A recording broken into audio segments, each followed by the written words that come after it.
보겠습니다.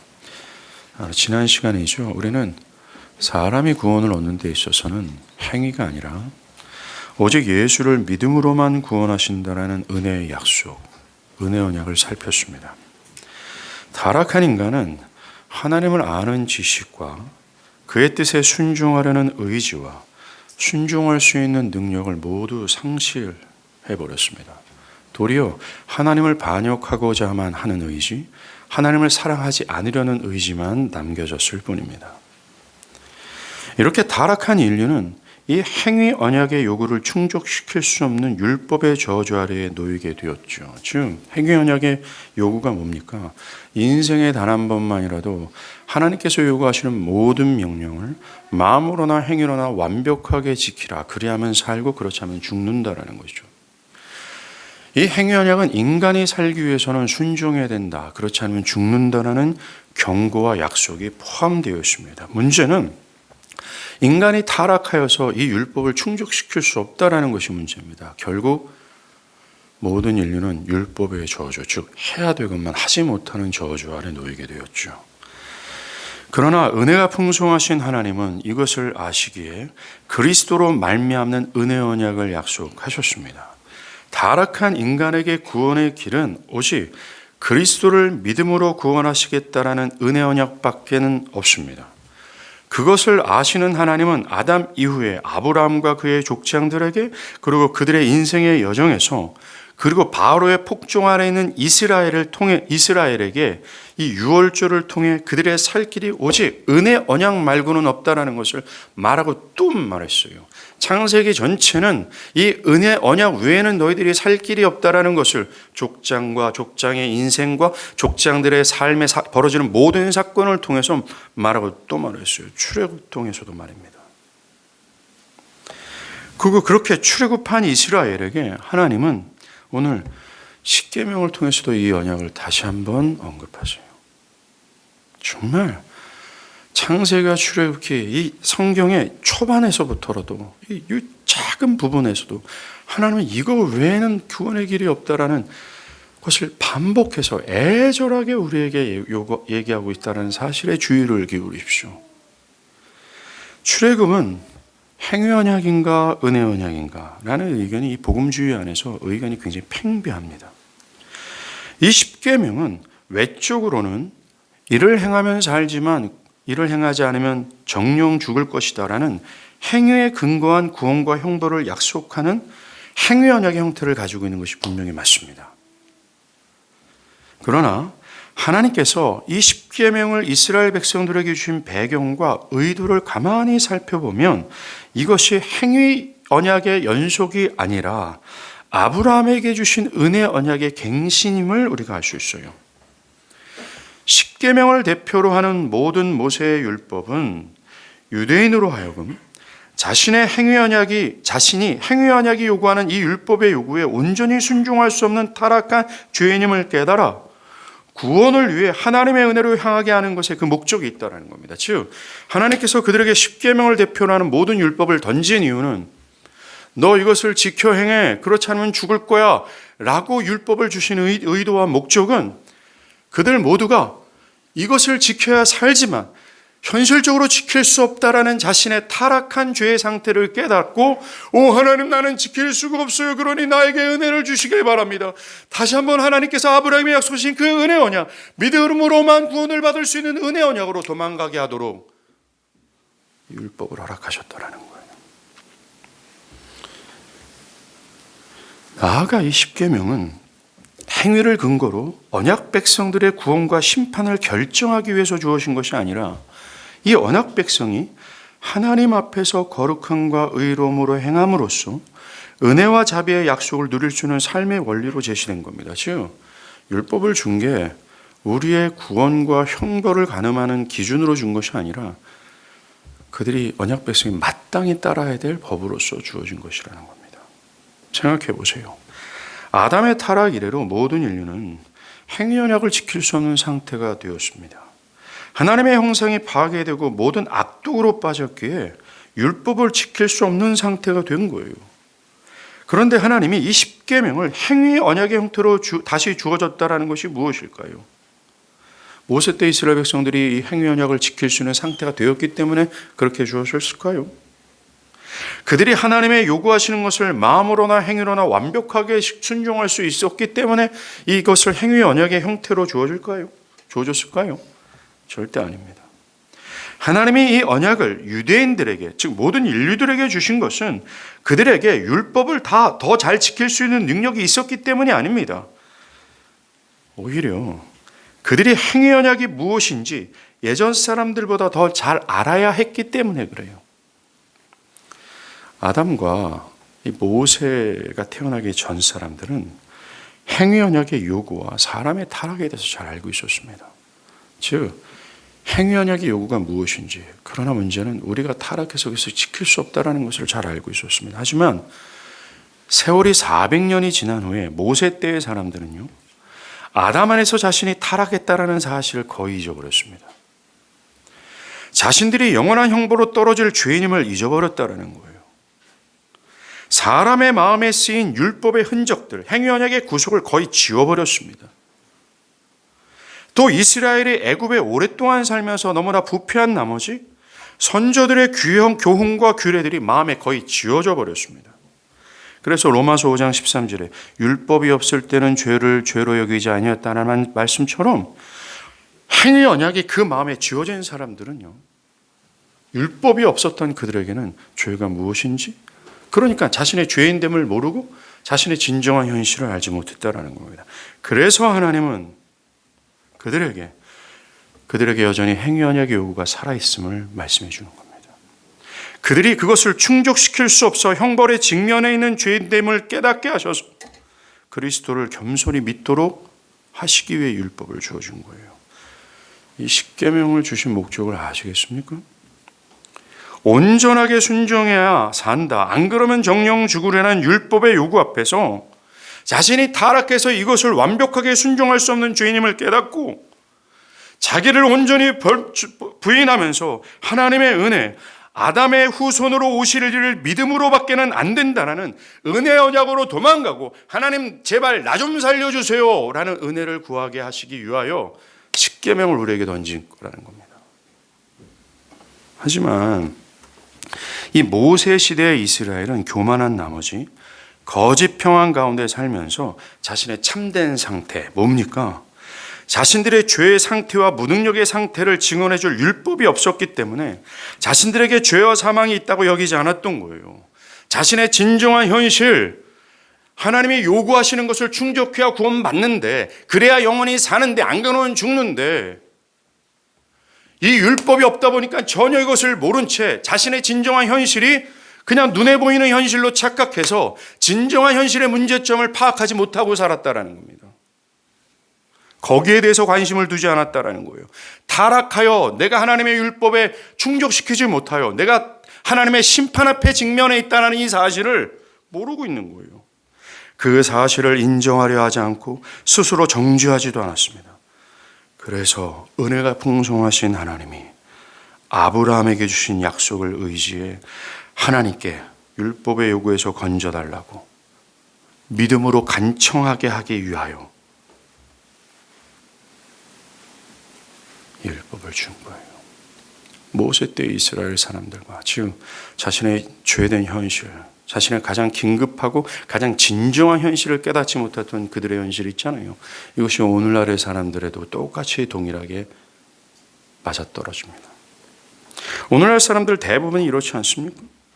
현재 사람들도 자신들이 행위의 언약을 충족시킬 수 없는 타락한 상태에 있음을 모르고 있습니다. 하나님의 언약이 무슨 나에게 상관이 있습니까? 율법이 나와 무슨 상관이 있습니까?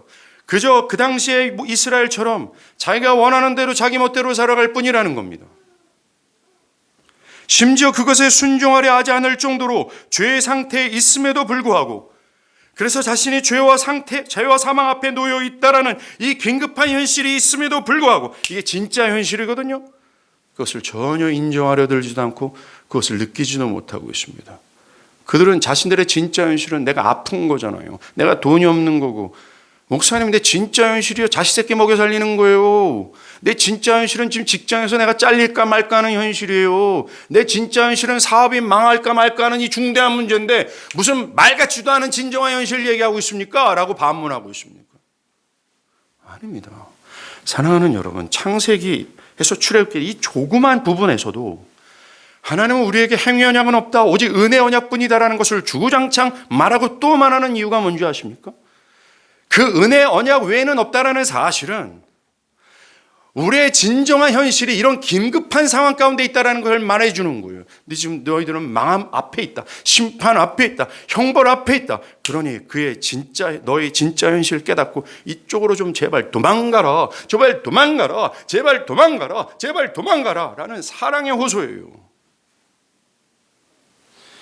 저는 진짜 이 언약을 다루면서 하나님은 속도 없고 벨도 없는 분이구나라는 사실을 깨닫습니다. 인간은 하나님이 은혜 언약을 주고 또 줌에도 불구하고 그 은혜 언약을 다 치워버리면서까지 그러한 상태에 있음에도 불구하고 하나님은 계속 던져요. 오늘날 사람들은 현재의 삶에서 거짓된 평안 안에서 자신의 현실이 이렇건만 관심을 기울이지 않습니다. 내 남편의 현실이었고, 내 아내의 현실이었고, 내 자식들의 현실이었고, 내 부모의 현실이었는데 전혀 관심을 기울이지 않습니다. 그 결과 그들은 은혜 언약의 대상이 되시는 예수를 갈망하지 않아요. 저는 초반부터 도전하겠습니다. 여러분들은 인생을 살면서 가난이나 상처나 어떤 문제 때문에 예수를 찾는 것 말고, 여러분들은 지금까지 교회를 다니면서 여러분들이 구원받지 못할 죄인임을 진짜 깨닫고 예수여 나 좀 구원해 주세요 라는 갈망과 목마름과 애탐이 있어 온 적이 있습니까? 없다면 제가 단언컨대 여러분들은 지옥의 형벌 앞에 있다는 것을 깨달으십시오. 그런데 오늘날 이게 먹혀 들어가지 않은 현실이 교회의 현실이에요. 목사님 무슨 말씀이세요? 무슨 지옥입니까? 나는 오래전부터 예수를 믿고 왔는데. 들어보십시오.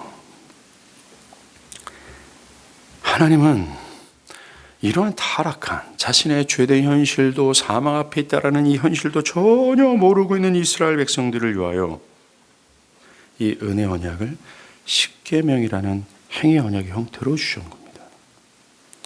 택함을 받았지만 아직 믿지 않는 사람들을 그리스도께로 나오게 해서 하나님의 은혜를 받게 하기 위하여 행위 언약의 새로운 공표로가 필요했던 거예요. 정말로 율법을 통해서 이스라엘 백성들은 자신들이 아담의 후손으로서 자신들이 져야 될 의무가 무엇인지를 알아야 했습니다. 그러나 자신들로서는 이것을 완전히 충족시킬 수 없다는 타락한 자신의 본성과 무능력을 알았어야 되는 거죠. 그런 의도로 하나님이 주신 겁니다.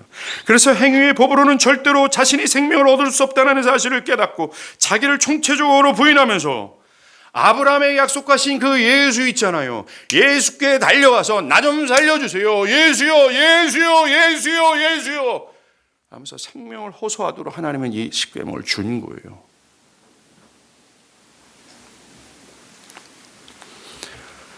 너희들은 행위로서는 되지 안 된다. 이 예수 외에는 길이 없다라는 것을 말씀하기 위해서 율법을 준 거예요. 심판 앞에 놓여 있는 죄인들이 그 사실을 모른 척할 뿐만 아니라 인정하려 들지 않을 정도로 강팍한 상태임에도 불구하고 하나님은 그들에게 심판을 주는 게 아니라 그들을 구원하고자 은혜 계속 던지는 겁니다. 생명의 떡을 계속 던지는 거예요. 그런데 안 먹어요. 안 씹어요. 나한테 그게 뭔 상관입니까?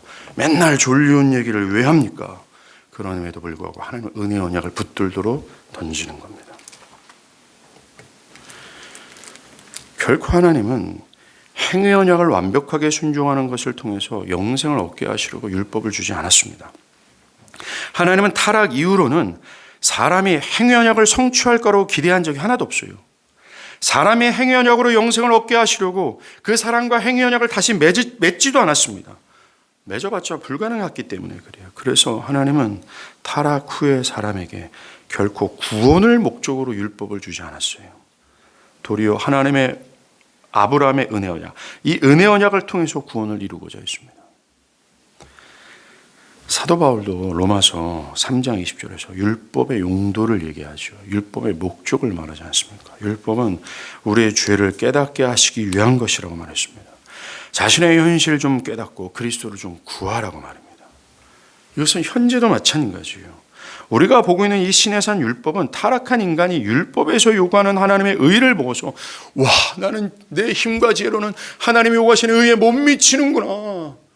그래서 나는 사망이구나. 내가 어찌할꼬 이 사망에서 어떻게 내가 도망갈 수 있을까? 라면서 자기를 저절로 자연스럽게 부정하며, 그렇죠, 하나님은 아담에게도 약속하시고 아브라함에게도 약속하시고 주정창 약속하신 은혜 언약을 붙듭니다 라고 하시도록 우리에게 주신 거라는 거예요. 우리는 절대로 은혜 언약이 좀 부족하니까 하나님의 행위 언약을 여기다 더하신 거다라고 해석해서는 안 됩니다. 오늘 그 세관점주의자들이 있죠. 이 복음주의 안에서 이 복음을 위협하는 신종 신학의 어떤 기류가 있습니다. 굉장히 강해요. 이 세관점주의자들은 오늘날 교인들을 보면서 믿으면 다 되는 건 아니냐라는 식의 교인들, 은혜 언약이 뭔지를 제대로 모른 채 은혜 언약, 즉 은혜 언약 대신 예수를 믿게 되면 율법이 그리스도를 통해서 주어지므로 그 율법이 그리스도의 법으로서 신자들이 마땅히 따라야 될 그 거룩에 위해서 그 전보다 더 힘써야 될 이 사안을 완전히 제껴버리고 믿으면 다 되는 것 아닙니까? 내가 원하는 대로 살고 내 스타일대로 신앙하고 내가 내키는 대로 살아가는 것, 내가 믿는 티켓은 내가 줬는데 뭐 예수의 의,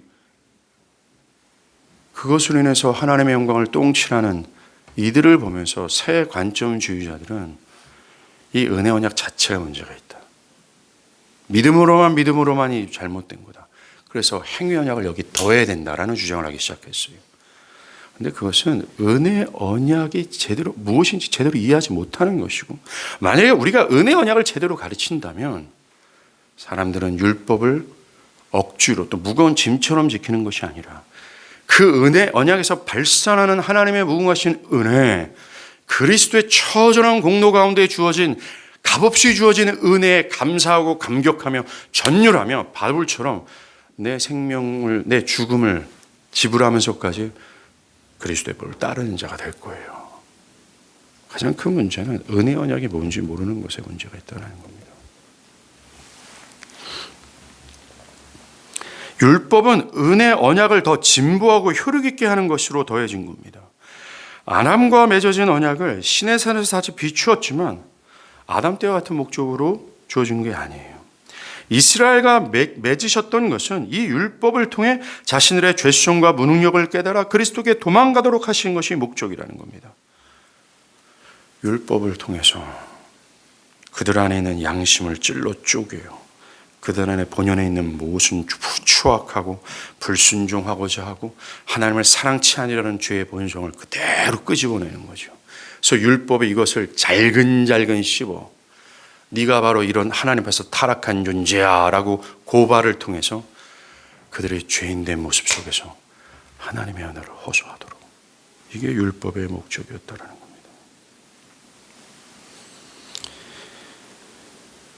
사랑하는 여러분, 이 율법의 목적은 오늘날에도 동일한 것임을 기억하십시오. 사람이 하나님의 말씀 앞에 비춰진 자신의 현실을 깨닫지 못하는 이상, 즉 자신의 죄와 자신의 무능력과 자신 앞에 심판과 형벌이 놓여있다는 사실을 깨닫지 못하는 이상 그 인간은 절대로 그리스도께 나가 나 좀 살려주세요, 내 온 몸과 힘을 다해 그리스도를 갈망하지 않아요. 그의 인생에서 가장 중요한 화두가 구원이 되지 않아요. 그에게 가장 중요한 화두는 여전히 세상에 썩어질 것에 있으며 하나님이 이용하면서까지 이 썩어질 것에 성공을 거두는 것에만 침을 질질 흘릴 뿐입니다. 하나님께서 한 영혼을 구원하시기 위해서 기필코 이 율법의 용도를 사용하세요. 하나님의 성령은 말씀을 통해서 우리의 심령을 찔러 쪼개요. 우리의 현실을 밝히시고 내가 망하게 되었구나 라는 이 깊은 상한 심령 속에서 그리스도를 향하도록 하세요. 안 그런 인간은 절대로 그리스도를 향하지 않습니다. 이런 은혜가 없이 나는 예수를 믿습니다 말하는 모든 사람들의 말은 구라에 불과합니다. 뻥이에요. 사랑하는 여러분, 자기가 질병에 걸려야 의사를 찾는 것처럼 자신이 하나님 앞에서 죽을 죄인이라는 사실을 깨닫지 못한 인간이 왜 구원자의 필요성을 느끼겠습니까? 내가 하나님의 형벌 앞에 있다는 사실로 두려워하지 않는데 왜 구원자를 믿고 구원자를 찾겠습니까? 내가 하나님 앞에서 죽을 죄인이라는 사실을 못 깨달았는데 그리스도가 나를 대신해서 나의 죄값을 십자가에서 짊어지고 죽었다라는 이 복음이 왜 떨리고 감사가 되겠어요? 그저 이것은 사변적인 지식에 불과할 겁니다. 왜 오늘날 교회 안에 있는 사람들이 이 구속의 은혜를 매주일 말하고 노래함에도 불구하고 이 구속의 은혜에 대하여 어떤 감흥이 없는 줄 아십니까? 하나님 말씀 앞에서 자신이 어떠한 죄인이고 어떠한 현실이고 어떠한 상태인지를 모르고 믿는다 말했기 때문입니다.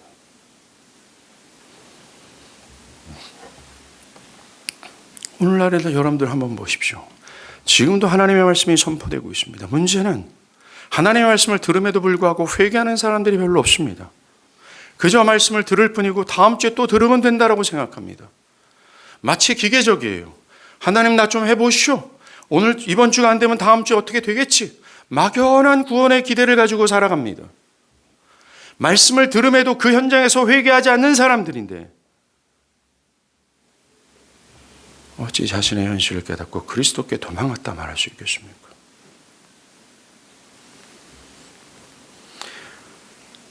하나님의 말씀 회개를 촉구함에도 불구하고 겸손히 회개하지 않는 그 사람들이 어찌 나를 예수 믿는 자로 취급할 수 있겠냐라는 거예요.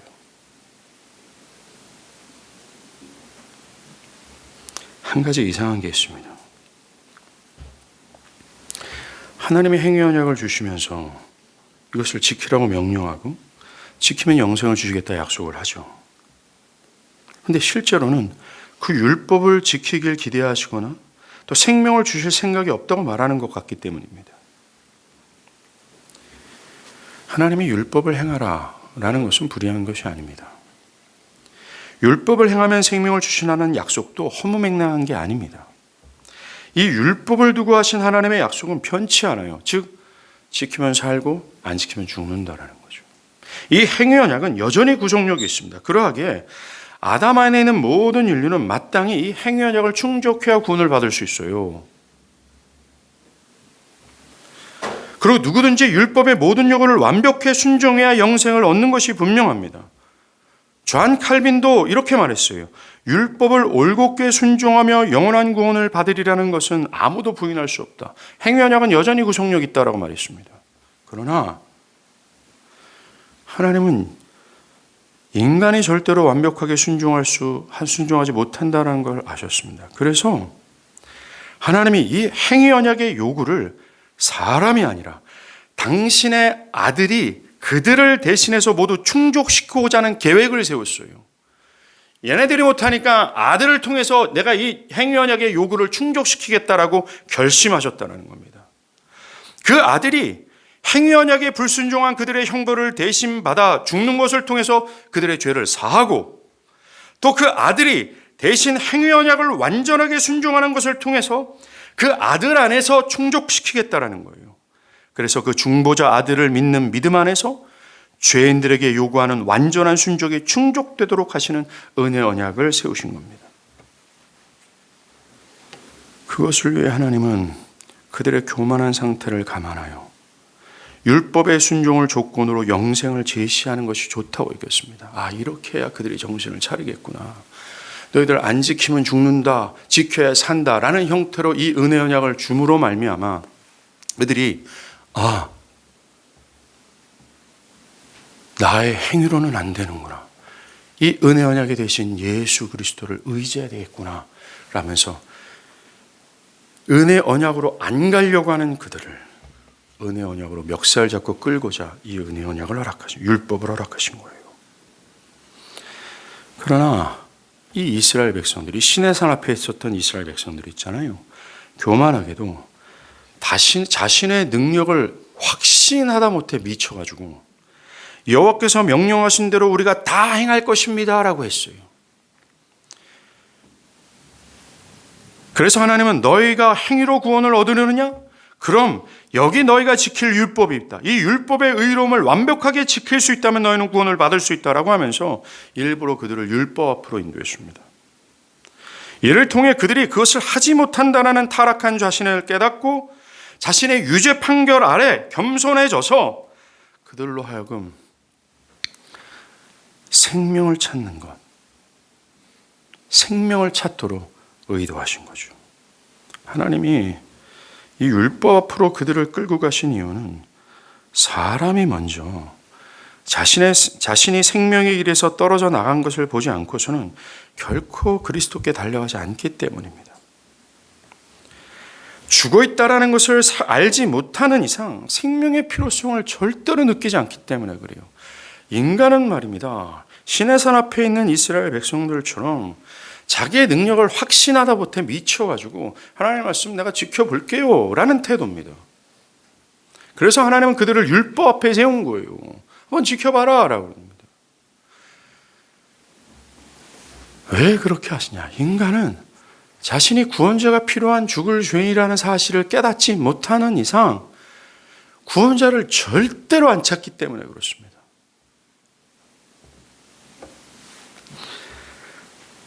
이것은 지금도 유효한 하나님의 구원의 방법이에요. 교만한 인간은 절대로 가만 냅둔 이상 절대로 그리스도를 찾든지 그리스도를 믿지 않아요. 성령께서 율법을 통해 자기 자신의 진정한 상태를 알려주지 않는 이상 스스로 은혜 언약으로 향하지 않습니다. 율법은 하나님의 이런 선한 의도가 있다는 것을 기억하십시오. 그리고 이 말씀을 들으면서 한 가지 꼭 명심해야 될 것은 이 율법의 의도, 이 율법의 용도가 나 자신에게 먹혔는지를 한번 보십시오. 이 행위언약을 공포하기 전 이스라엘은 매우 교만해서 자신의 힘으로 율법을 모두 순종할 수 있다고 자만했어요. 할게요 라고요.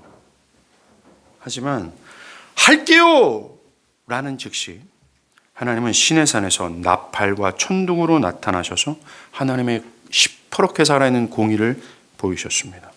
그 시퍼렇게 살아있는 공의를 보이시면서 와라 그들을 초청했습니다.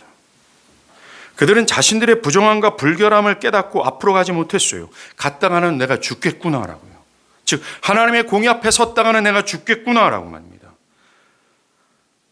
그러자 그들은 하나님의 행하라는 것을 할 수 없음을 깨달았습니다. 모세마저도 두렵고 떨었으며 온 이스라엘이 하나님의 공의 앞에 발발 떨었습니다. 이때 이스라엘은 모세의 명령대로 옷 빨고 목욕제기 다 했습니다. 성결하라고까지 했었어요. 그들 중엔 정말 성결로 가득 찼습니다. 그러나 3일 후에 모세는 백성들을 거느리고 산길석에 섰어요. 하나님의 음성을 들을 수 있도록 여호와 앞에 나왔습니다. 그러자 산이 불이 붙고 연기가 자욱하고 구름이 빽빽하고 끔찍한 어둠 가운데 번개가 번쩍이고 우레의 소리가 들리고 나팔 소리가 점점 커졌어요. 하나님의 거룩과 공의가 들린 겁니다. 이스라엘은 두려워했어요.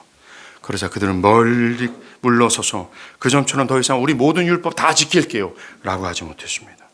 그저 모세에게 당신이 우리 대신해서 말씀해 주세요. 우리가 듣겠습니다. 하나님이 우리에게 직접 말씀하게 하지 말아주세요. 우리가 죽겠습니다 라고 했습니다. 이렇게 그들은 이제 자신들의 죄인이며 하나님을 진노하시게 했다라는 사실을 그제서야 보는 거예요. 하나님의 공의 앞에. 그래서 하나님과 자신 사이에 그들이 구한 게 뭡니까? 우리가 직접 나가면 죽을 것 같으니까 하나님과 우리 사이에서 하나님과 우리 사이를 화목케 할 중보자를 구했던 겁니다. 그리고 하나님은 그것을 합당하게 여기셨어요. 하나님이 그들에게 화목케 할 중보자를 허락한 이유는 그들이 여호와께서 명령한 거 다 지킬게요 라고 말했기 때문이 아닙니다. 그들이 하나님께 결단해서 하나님 나 다 지켜볼게요 라고 했기 때문이 아닙니다. 하나님께서 그들에게 중보자를 허락한 이유는 그들이 죄를 깨닫고 그들이 중보자를 원했기 때문에 그래요. 중보자를 원했다는 것은 자기의 힘과 능으로는 될 수 없다라는 처절한 자기 부정이에요. 하나님의 은혜를 구했다는 증거입니다. 자신들이 하나님 앞에서 죽을 죄인이라는 사실, 자신의 진정한 상태를 깨닫고 구원자를 찾았기 때문에 하나님은 중보자를 허락했다 말씀하신 겁니다. 즉 여러분들이 신앙의 결심을 하고 또 해서 하나님이 여러분들에게 예수를 허락하는 것이 아니라 여러분들이 하나님 앞에서 맞아 죽을 죄인, 이래도 저래도 나는 할 수 없다라는 자신의 진정한 현실을 깨달았기에 하나님은 여러분들에게 예수를 허락하는 거예요. 그런 그들에게 하나님은 모세와 같은 선지자를 약속했습니다. 그게 바로 그리스도 예수예요. 예수님도 요한복음 5장 46절에서 모세를 믿었다면 나를 믿었을 거다. 그가 내게 대해서 기록했기 때문이다 말했어요. 예, 맞습니다. 이스라엘이 받은 십계명은 이스라엘을 겸손케 하셔서 그리스도를 간절히 구하게 하시는 은혜 언약이 맞습니다. 십계명뿐만이 아니죠. 은혜 언약을 말하는 도구가 하나님은 성막 예배를 통해서도 그리스도의 구속을 모형하셨습니다. 여러 가지 번제와 화목 제사를 통해서도 오직 은혜 언약뿐이다라고 말씀하셨습니다. 이 시내산의 행위 언약을 통해서조차도 모든 율법을 통해서조차도 하나님은 우리에게 은혜 언약 말고는 죄인이 살 길이 없음을 말해줬어요. 다른 길이 없다고 말씀하셨습니다. 이것을 통해서 모든 인류는 율법의 행위로는 안 된다는 것을 더 확고히 하셨습니다. 이걸 좀 우리가 들어먹어야 되잖아요.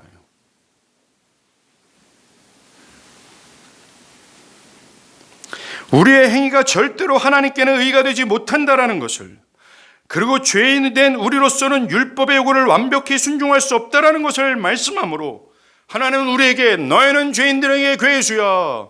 니들이 행하는 모든 것 통해서 조금 더 의롭지 못하게 돼. 진노 아래 너희들이 피할 수 있는 것은 오직 예수뿐이야. 그쪽으로 좀 도망치라 라고 말합니다. 이 사실을 믿고 그리스도께 도망치는 자들에게 예수는 어떤 존재로 비춰질까요? 아름답다 예수여 나의 좋은 친구. 갈보리 산 위에 십자가 섰으니 주가 죽으심이라. 이 평생 다하도록 저 십자가에서 죽으신 예수 충성하리라. 저절로 노래하게 돼요. 실패하고 무능력하고 심판의 형벌 앞에 선 자에게 죄시된 유일한 중보자 그리스도 예수. 그 예수는 그에게 오직이 됩니다. 자신의 모든 생명과 재산을 들여도 받고도 가치 있는 분, 자신의 생명과 죽음을 지불하면서까지 얻어야 될 그러한 분, 바로 그런 분이 되죠. 이게 바로 기독교가 말하는 믿음입니다. 한 가지 질문이 생겨요. 그렇다면 목사님, 구약의 이스라엘 백성들이 십계명이나 여러 가지 제사 제도나 율법이라는 것, 이걸 통해서 계시되는 그리스도를 믿고 구원을 받았습니까? 답, 예, 그렇습니다. 구약의 사람들 중 그리스도 없이 구원을 받는 사람은 없습니다. 그리스도 외에, 그리스도 밖에는 어떤 은혜도 자비도 소망을 둔 적이 하나도 없어요. 분명히 구약의 이스라엘도 그리스도를 믿는 믿음으로 말미암아 의롭다 하심을 받고 구원을 받았습니다. 존 칼빈의 말처럼 그들 모두 우리와 똑같은 구원을 얻었어요. 구약의 그들은 다가올 예수 그리스도를 믿음으로 의롭다함을 받은 겁니다. 그래서 사도행전 15장 11절에 우리는 그들이, 즉 구약의 사람들이 우리와 동일하게 주 예수의 은혜로 구원받은 줄을 믿노라. 사도 바울도 갈라디아서 3장 6절 7절에 아브라함이 하나님을 믿음에 그것을 그에게 의로 정하셨다함과 같다. 그런즉 믿음으로 말미암는 자들은 아브라함의 자손인 줄 알지어다. 예. 신구약 전체는 한 번도 행위로 구원을 받았다라고 말하지 않습니다. 신구약 전체는 모두가 이 은혜 언약 아래서 어떤 정말 죽어마땅한 죄인들이 구원을 받았다, 의롭다함을 받았다라고 말하면서 지목합니다. 은혜 언약으로 도망가라고 말이죠. 아까도 잠시 언급한 바처럼 행위 언약이나 행위 언약의 형태로 온 모든 십계명은 모두 영원하신 하나님으로부터 나왔기 때문에 사라지거나 취소되는 것이 아닙니다. 예수님도 천지는 없어졌지만 율법은 1.1획도 사라지지 않을 것이라 말했어요. 그래서 사람은 자신의 구원을 위해서 자신의 창조주께 자신이 직접 행하든 누가 자신을 대신해서 행하든 행위 언약을 온전히 충족시켜야 됩니다. 안 그러면 죽어요. 그래서 예수였어요. 사랑하는 여러분, 예수가 왜 죽었는지 아세요? 우리를 향한 행위 언약을 대신 감당하기 위해서 죽은 겁니다. 즉 행위 언약을 어겨 불순종함으로 말미암아 죄책이 쌓였어요. 그래서 우리를 향해서는 하나님의 진노와 형벌뿐이었어요. 그래서 예수가 그 사이에 꽉 껴서 우리를 향한 하나님의 진노와 형벌, 즉 행위 언약의 불순종한 진노와 형벌을 대신 받아 죽었어요. 그리고 예수가 왜 왔는지 아세요? 왜 예수가 인간의 몸을 입었는지 아세요? 우리와 똑같이 율법의 정죄 아래 들어온 겁니다. 하나님과 우리 사이에 꼭 껴서 율법이 요구합니다. 너 이거 다 지켜, 안 그러면 죽는다. 우리를 대신해서 예수는 율법의 요구를 완전하게 완벽하게 다 순종하셨어요. 그래서 그 예수를 믿는 자들은 우리 사이에 꼭 껴가지고 우리 대신 맞아 죽은, 형벌을 받아 죽은 그 예수의 죄사함을 마치 내가 치른 것처럼, 또 예수께서 우리를 대신해서 하는 모든 율법의 순종을 마치 내가 한 것처럼 여김을 받고 율법의 저주에서 자유케 되는 겁니다. 더 이상 율법은 너 율법 지켜라고 못해요. 왜? 우리 현 시점에서도요, 율법을 지키기 때문에 그렇습니다. 너 율법에 불순종했잖아, 넌 맞아 죽어야 돼 라는 정죄를 못해요. 왜요? 우리는 이미 그리스도와 하나 되어 십자가에서 모든 율법의 정죄를 다 지불했기 때문에 그렇습니다. 이제 그리스도인들에게 율법은 말입니다, 구원과 벌을 주는 그 어떤 요소가 아니에요. 그리스도인들에게 율법은 그리스도와 함께 주어진 그리스도의 법으로서 기쁨입니다. 이게 왜 그런지 한번 볼게요. 여러분들 출애굽기 24장에 보면 모세가 시내산에 올라가서 하나님이 직접 기록한 십계명 돌판을 받아요. 율법을 받는 겁니다. 행위 언약을 받은 거예요. 그런 후에 25장에 보면 하나님은 그 돌판을 언약궤, 이 증거궤를 만들어서 그 안에 넣으라 말씀하십니다. 이것은 돌판을 안전하게 보호하실 뿐만 아니라 율법을 가지던 행위 언약의 모습을 신자들이 보지 못하도록 가리신 거예요. 잘 들어보세요. 이 언약궤는 그리스도 예수를 모형합니다. 그러니까 행위 언약의 율법인 그 돌판을 그리스도를 예표하는 언약궤에 넣으신 것은 그리스도가 이 율법의 모든 요구를 충족했다라는 것을 드러내시는 겁니다. 그 모형을 통해서. 그래서 바울은 로마서 10장 4절에 그리스도는 모든 믿는 자에게 의를 이루기 위하여 율법의 마침이 되신다라고 말합니다. 이제 신자들은 행위 언약의 율법을 먼저 보는 것이 아니라 그것을 성취하시는 예수를 먼저 보고 그 예수를 믿음으로 예수를 받아요. 예수를 믿음으로 받을 때 예수 안에 담겨진 모든 율법의 행위를 완벽하게 순종하신 그리스도의 의를 또 동시에 받습니다. 예수를 받음과 동시에 그리스도의 공로도 다 받는다라는 거죠. 지원아, 잘 들어라. 다리 꼬지 말고 잘 들어.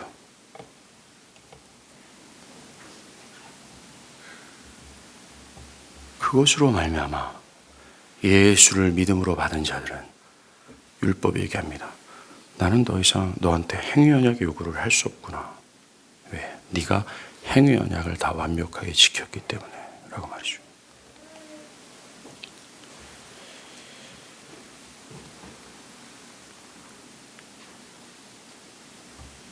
철저히 하나님께서 율법을 주신 목적은 사람들을 그리스도께로 인도하기 데 역할을 합니다. 갈라디아서 3장 24절에 이같이 율법이 우리를 그리스도께로 인도하는 초등교사가 되어 우리로 하여금 믿음으로 말미암아 의롭다함을 얻게 하려 합니다 라고 말합니다. 믿는 자들에게는 율법은 이렇게 선한 은혜로 작용하고 있어요. 그래서 그들을 대신해서 십자가에서 죄를 사하신 그리스도의 구속을 붙잡게 합니다. 이것은 과거도 지금도 앞으로도 죄인이 구원을 받는 동일하고 영구적인 방식입니다. 사람들이 율법이 지목하고 있는 그리스도께 나아가 구원을 얻기 위해서는 율법의 행위로는 자신이 절대로 의롭지 못한다라는 자신의 죄와 무능력을 깨달을 때만 가능한 거예요. 이런 사람들만 의롭다함을 받습니다. 율법의 용도는 우리의 죄를 밝혀 그리스도께서 하신 그 공로가 우리에겐 유일한 구원의 길이라는 사실과 함께 그리스도를 영화롭게 해요. 여러분들 정말 율법의 이 용도가 나에게 적용됐어야 돼요. 율법의 용도가 나에게 먹혀들었어야 되는 겁니다. 그래서 나의 무능력을 깨닫고 그리스도를 처절하게 구원을 위해서 구해봤어야 됩니다. 그럴 때 이 율법은 그리스도를 영화롭게 해요. 그분이 다 했다. 그분 외에는 길이 없다라는 거예요. 그 율법의 용도를 통해서 그리스도를 본 자에게 그리스도는 정말 영광스러운 분이 됩니다. 저분은 영광받기에 합당한 분이다. 저분은 나를 총체적으로 부인하고 따를 만한 그런 분이다라고요. 근데 오늘날 교회 안에서는 이게 안 먹혀 들어와요. 목사님 그렇게 계속 말해보세요. 내가 그리스도 따르나 보나. 고집스러운 고집쟁이들로 가득합니다. 사랑하는 여러분, 여러분 어떻습니까? 여러분은 여러분 스스로의 힘과 능력으로 하나님의 요구에 미치지 못한다는 사실을 깨닫고 두려워하고 슬퍼한 적이 있습니까? 여러분 앞에 정령 죽을 것이다. 이 율법의 경고만이 있을 뿐 그 어떤 소망이 없다는 사실을 절절히 느끼며 연약한 믿음으로 그리스도를 믿으셨습니까? 여러분을 위해 대신 죄를 사하신 그리스도께 무한히 감사하는 마음으로 그의 아름다움을 보며 그를 지금도 여러분의 주인으로서 따르고 계십니까? 아니면 그저 은혜 언약을 기계적인 것처럼 여기고 기계적인 것처럼 믿지 않습니까? 지금 뭡니까? 은혜 언약, 회개하고 예수를 믿으면 구원을 받는다면서요. 나 그렇게 할게요. 이런 기계적인 것 말고. 나 믿는다고 말했기 때문에 난 구원이 보장되어 있습니다. 라는 이런 기계적인 것 말고. 나는 옛날에 믿고 세례를 받았기 때문에 구원을 받았습니다. 라는 이 기계적인 것 말고. 이 언약 자체는 하나님이 정말 먼지에 불과한 피조물인 나와 관계하고자 하는 의도에서 주신 거예요. 이 은혜 언약을 기계적으로 이해하는 것이 아니라 은혜 언약은 좀 믿는다라는 것은 그리스도와 내가 관계성을 가지고 그 관계성 앞에서 내가 하나님의 영광을 훼손했다. 하나님의 영광을 하나님을 마음 아프게 했다. 라며 회개하고 그 관계, 즉 사랑하는 관계 속에서 그 사랑하는 마음으로 율법을 따라 행하는 겁니다. 절대로 은혜 언약은 기계적인 게 아니에요. 누가 기계적인 거라고 말합니까? 기계적인 것이 아닙니다. 여러분들의 기계적인 은혜 언약을 기계적인 거로 말해요. 기계적인 거 안에서 난 예수를 믿습니다. 아무리 해보십시오. 하나님은 나는 너를 모른다고 말씀하세요.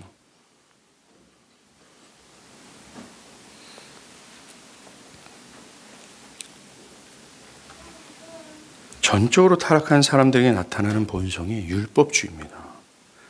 즉 선하신 하나님을 오해해서 저 고약한 하나님께 뭘 얻으려면 뭘 해야 돼? 라는 의식을 가지고 있어요. 그래서 사람들은 율법주의 아래서 하나님의 호의와 온갖 좋은 것이 다 자기가 율법에 얼마나 순종했느냐에 달려있다고 생각합니다. 이것이 모든 종교의 기저에 깔려 있어요. 그래서 모든 종교는 말입니다. 행위를 통해서 신을 달래고 신께 감동을 줘서 그래서야 신이 좋은 것을 준다라는 의식이 다 깔려져 있어요. 그런데 유일하게 기독교만 없어요.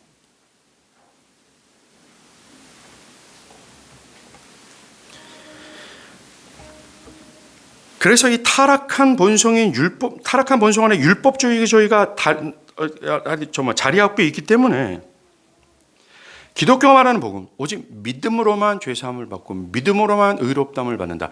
행위가 필요 없다라는 복음을요. 사실 타락한 본성의 사고체계 그 틀 속에서는 받아들이기가 힘들어요. 이 은혜의 약속을 근거하여 오직 믿음으로만 그렇게 하시겠다라는 하나님의 제안을 율법주의 본성을 갖고 있는 사람들은요. 호락호락하게 받아들이질 못해요. 받아들였다 해도 신속하게 율법주의로 또 갑니다. 나 같은 것이 어떻게 그리스도 안에서 그 황홀한 수만 가지의 복된 은혜를 나의 것으로 인정할 수 있는가? 나같이 죄가 있고 더러운 자가 어찌 그것을 인정하고 확신 있게 말할 수 있을까? 라면서 율법주의로 갑니다. 틀 자체가 율법주의이기 때문에 그래요. 오직 율법에 있는 하나님의 좋은 뜻을 제대로 이해하고 따르는 사람은 참된 신자밖에 없습니다. 이들은 본성 안에는 율법주의가 파괴되고 본성적으로 복음으로 변화를 받았기 때문에 그래요. 그래서 그들에게는 율법이 무거운 짐이 아니라 즐거움이 되어버렸어요. 자연스럽게 율법을 따르고자 한다는 겁니다. 그들은 보상을 얻기 위해서 율법을 따르는 게 아니에요. 벌을 피하기 위해서 율법을 따르는 것이 아닙니다. 하나님을 사랑하는 마음으로, 그 사랑하는 하나님이 그렇게 명령하셨기에 사랑하는 마음으로 따르는 겁니다. 그런데 성경에서 신자들 외에도 율법을 따르는 무리가 두 가지가 있대요. 한 무리가 사두개인들과 그를 따르는 사람들입니다. 이 사두개 사람들은요, 부활도 없다고 말합니다. 사후세계도 없다고 믿었습니다. 그들에게는 오직 이 땅밖에 없어요. 그래서 사두개인들이 율법에 순종하는 이유는 이 땅에서 복을 받고자, 이 땅에서 기쁨을 얻고자, 이 땅에서 벌을 피하고자 율법을 따랐다는 겁니다. 사두개파를 따르는 사람들은 오늘날 교회 안에서 수두룩하죠. 그들은 이 땅에서 복을 받고자 하나님의 법을 따르고, 이 땅에서 복을 받고 또 벌을 피하고자 신앙에 열심을 둡니다. 또 신앙의 열의가 떨어질 때 두려워하게 되죠. 또 하나의 부류가 있습니다. 바리새파 사람들과 그를 따르는 사람들입니다. 이 사람들은 부활과 영생을 다 믿습니다. 영적인 것을 다 믿죠. 그래서 한시적인 복이 아니라 영원한 복을 얻기 위해 율법을 지키려고 했습니다. 하지만 율법을 통해 자신의 죄성과 무능력을 깨닫고 그리스도께 피하라는 율법을 주신 하나님의 목적을 깨닫지 못해요. 그들은 상당히 기계적입니다. 믿는다라고 말하는 것도 율법의 하나의 행위로서 믿는다고 말해요. 이렇게 하면 기계적으로 나에게 오겠지. 그들은 이 율법을 주신 하나님의 의도, 그리스도께 피하라는 이것을 깨닫지 못하고 율법을 자신의 힘과 의지로 충족시켜 영생을 얻으려고 해요.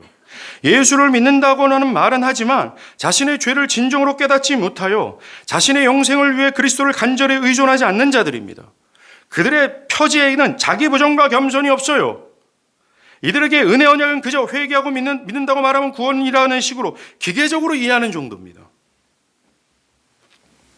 이 부류의 사람들은 영생을 알고 부활도 믿는다고 말합니다. 영원한 복락도 알아요.